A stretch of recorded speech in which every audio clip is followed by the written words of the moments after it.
Good morning everyone! Kamusta? Today is a Thursday, December 12, 2024 and it's like, yan, good morning daw sabi ng manok sa likod ko. And it's like a few more days to go or a few more weeks to go and it's Christmas time. Kamusta inyong preparations? Ako, wala pa. Dito mag-Christmas yung mga in-laws ko from Antipolo. So, noong nakaraang gabi, nag-prepare na ako ng menu. Piniprepare ko na yung mga dapat bilhin kasi ayoko talagang makisabay sa yung Christmas rush na pag-grocery or pagpunta sa palengke kasi hindi ko kinakaya ang pila. Grabe ang pila. Hindi ka mapapagod sa pagpili ng mga bibilhin mo. Pero pagdating sa pila talaga yung bayaran, doon talaga ako na isa-stress ng boga kasi ang tagal.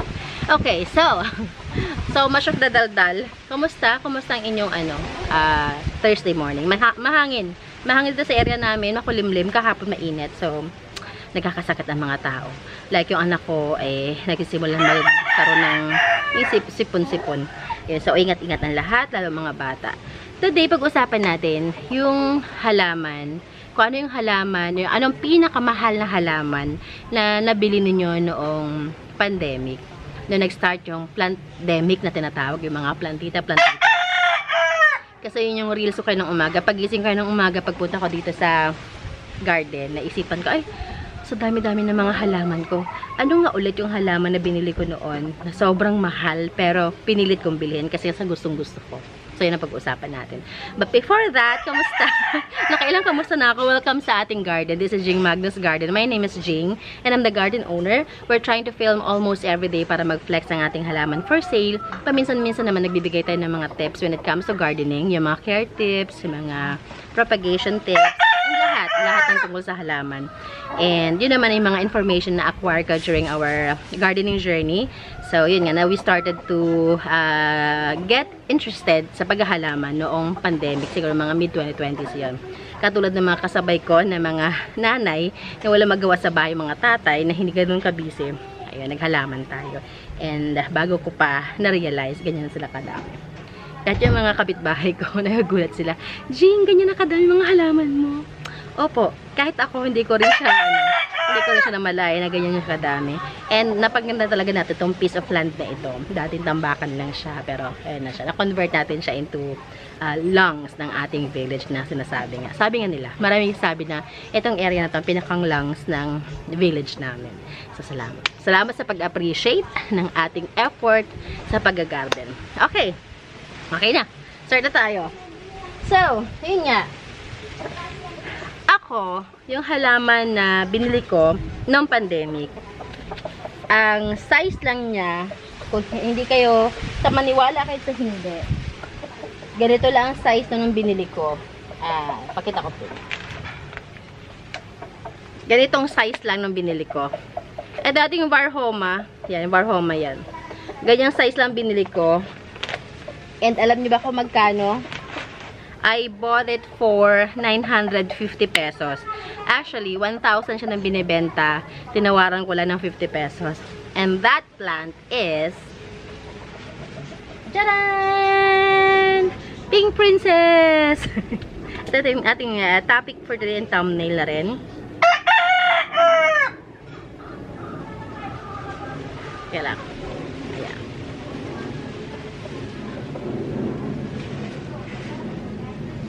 Ibang angulo naman. Para sa ating alam nyo na yun, sa mga followers natin, alam nyo na kung anong ginagawa ko.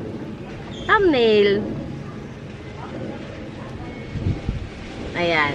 Pink Princess.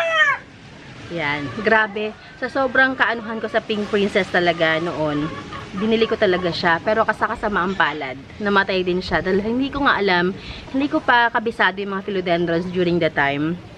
So, siguro, pagdating sa akin, mga 2 weeks, wala pa nga yata natunaw. So, wala. Sabi ko, wala. Charge to experience. Pero hindi ako tumigil. Nung namatayan ako noon, hinintay ko lang medyo mag-slow down or kumalma ang presyo ng Pink Princess. Bili ulit ako. Ang next na Pink Princess na binili ko, ano naman siya, 550 pesos naman siya. Sa Mindanao area ko naman binili. Ikaw talaga! Ayan, eto. Etong Pink Princess na to, well-rooted naman siya. Pero kasi naripat ko, nakangin, lakas.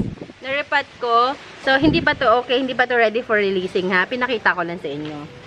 Ito yung ready for releasing na. Ito kasi nakailang weeks na to sa akin. Yan na yung bago niyang dahon. Nagbigay na siya ng bagong dahon niya. Hoy! Hoy! Huwag ka matutumba! Lakas ang hangin. Ayan ang new leaf niya. Pwede na siyang para sa akin, pwede natin i-propagate hanggang dito kasi mas matigas na yung kanyang trunk dito banda. Pero kung hindi kayo pa ganun ka confident mag-propagate, hayaan nyo naman na mag-trailing. I would suggest, ang ganda ng likod do, I would suggest na siya ilagyan nyo ng coco pole. Coco pole ko to pag hindi nabili. So far, lahat ng dahon niya ay variegated. Tanggal na ito ng pangit na dahon. Nakadagdag lang to ng effort sa halaman. Yan, variegated naman lahat ng leaves. Ayan. Yan, may var. Yan ang kanyang mga var. Yan. Ayan. This one, I'm selling it for only 385 pesos. Yan, 385 to. Yung ganito before, nasa 3.5, nasa 4.5, lalo pag magandang variegations na ganyan, yung ganito, oh, ganyan, 5.5, yan. Kaya sabi ko, ay, ang galing, 950 ko nakuha yung Pink Princess ko noon, nakamura na ako, pero, namatay din siya. Ganun talaga. So, this is 300, ang sabi ko, 385 no? Bigyan natin ng price kasi I'm pretty sure makakalimutan ko na naman siya. Nasaan ang ating, ayun, marker. Ayan, ramdam nyo ba ang Pasko na? Bakit ganun, no? Nung bata tayo, nagka-countdown pa talaga tayo pagpatak na. Oo na, pagpatak na December 1. Ngayon, as we grow older, parang ano na lang siya. Hindi ko na siya masyadong hindi na ako masyadong excited. Hay, sa akin lang yun ha. Hindi ko sinisira yung diwa ng Pasko. But that's for me lang. Pero, syempre, dahil may mga bata, isa-celebrate pa rin natin ang Pasko. And Pasko is all about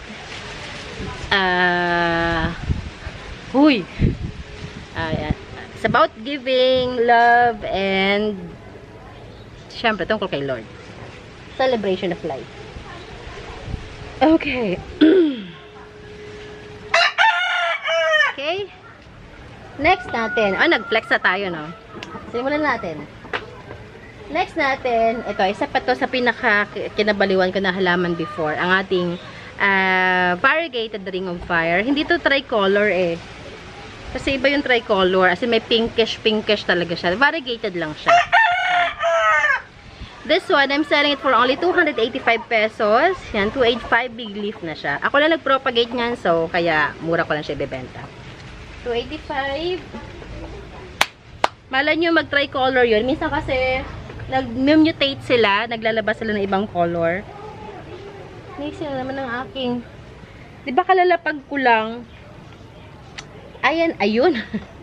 285. I-share nyo sa ating comment section kung ano yung mga halaman na binili nyo ng pandemic na sobrang mamahal. Unbelievable ang price. Yan. Nung, ano ha? 2020 ha? 2020, 2021, ganyan. Okay. Next natin.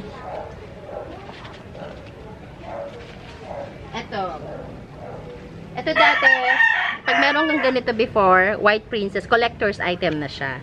Kasi diba may Pink Princess, ito White Princess naman to.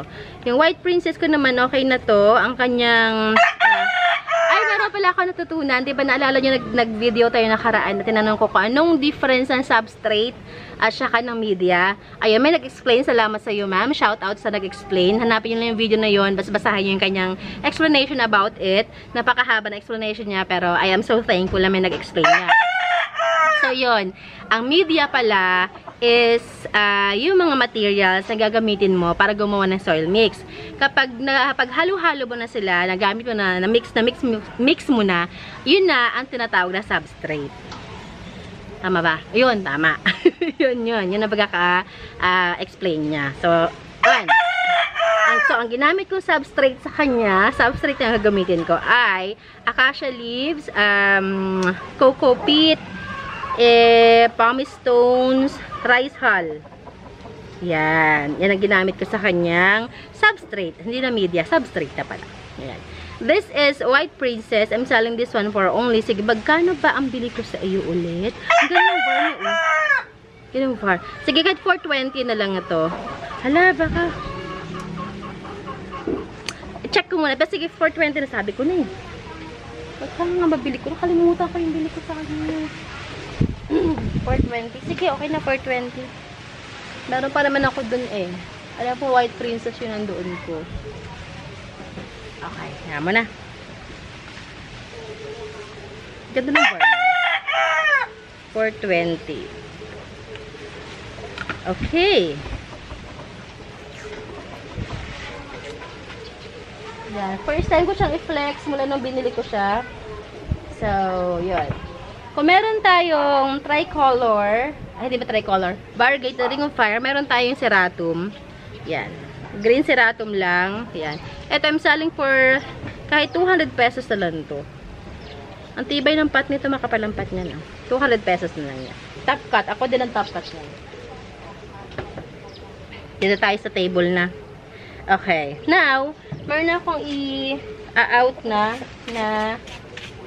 unfold. Ito yung mga maliliit ko na unfold na pinalaki ko lang ng pinalaki. Yan. Out na natin to. This is Anthurium foliage na variegated. Alam, nilanggam na siya. Nilanggam. Wait lang.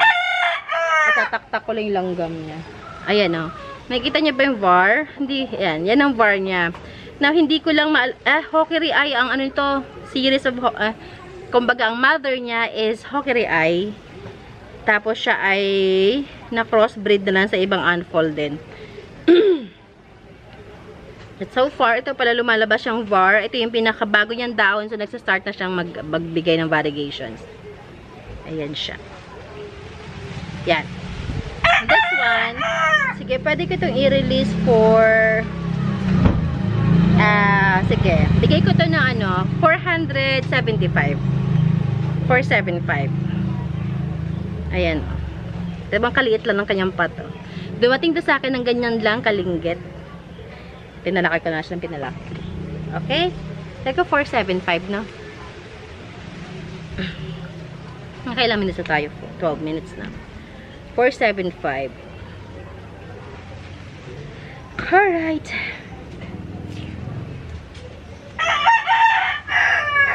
Yan. Next natin, we have the tricolor syngonium. Yan, tricolor syngonium natin. Sige, release ko to ng, ang old price niya kasi 385. Sige, bigay ko lang to ng 295 pesos. 295 na lang. New price niya is 295. So, konti lang kasing ganito ko. Tsaka, slow grower siya. So, hindi ko siya mai-out ng mas mura. Mabagal. And, paubos na. Nawala na yung mother nito eh. Na harvest na yata. Next natin, ating copper tone. Mother and baby copper tone. Ayan. Cute ng kulay, no? Ayan. 250 lang to. 250 pesos. Mother and baby copper tone. Ano yung kasama mo? May kasama siya. Wala. Okay. Copper tone, 250. Okay. Lunchtime na halos. So, anong inyong ulam? Ako ay umorder lang ako ng lutong ulam. Pag ganito mga panahon, normally kapag lunch, kasi hindi kami kompleto kapag lunch. Nasa school ang mga bata. Minsan yung asawa ko naman nasa office. So ako tsaka yung kapatid ko lang na late na pumasok sa school. So nag-order lang ako ng lutong ulam. Nagluluto ako talaga ng talagang ulam namin kapag kompleto kami during dinner time. Next natin ay this one, ang ating Futura. This is Futura. Pang ano lang siya, pang tabletop. Ang cute lang ng ano niya. Yan, Futura natin na Sansevieria. This one I'm selling for only 250. Yan, 250. Ano, 230 na lang. Ay! 230, go. Malinis ang pot niyan. I-display niya na lang. 230. Sige, go sa 230. And we have here Piñati Partita. Piñati Partita and Peru. Magkasama. Actually, merong may-ari nito. Hindi na ako binalikan. Ang tagal-tagal na. 200 pesos lang to. Dalawa na siya. Peru, yan. Tsaka Piñati Partita. 200 pesos. Okay, meron tayong pin-repair dito ng mga ilang pots na aglonemas. Mag-release tayo ng mga bagong aglonemas. 1, 2, 3, 4, 5. Okay, first aglonema natin. Ang ating Pink Emerald. Apakaganda ni Pink Emerald. Yan, Pink Emerald natin, 280 pesos. 280, Pink Emerald. Meron na tayong tatlo na Pink Emerald. Iba-iba din sizes. Okay. Ay! Buang. Napunit pa siya. Okay. Next natin. Balik ka dun. Next natin ang ating kumpa. Yan. Kumpa natin. Ganda ni kumpa. Ayan. Kumpa, this one, I'm selling it for only 380. Yan, ganyan kaganda. Kumpa, 380.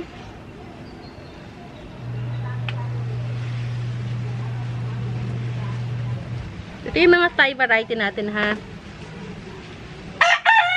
Mga from Thailand natin. 380. Paunti-unti nating i-release. Yan. Kasi, nakakapag-adjust na sila. Next natin, ating Pink Legacy, Purple Legacy. Yan, Purple Legacy natin, this is for only 220 lang. 220, Purple Legacy. 220.